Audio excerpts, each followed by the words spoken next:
What is the place of supply of service relation to the immovable property? Immovable property in relation to supply of service. Huh?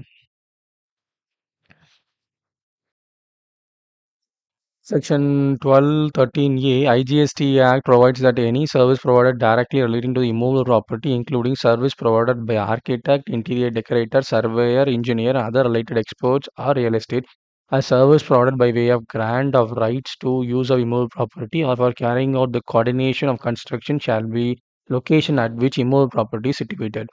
So whatever the service is done, the location where it is done, surveyor, interior decoration, engineering, other exports, everything is within this immovable property clause.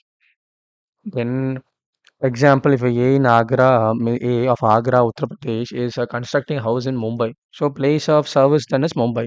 Appoint B from Delhi to provide architecture service to A. So even though he is in Agra and the person is from Delhi, but the work is done in Mumbai, the place of service will be Mumbai. So, the regarding the proposed concentration of the house located in Mumbai, then the place of supply of architect will be Mumbai. Very good.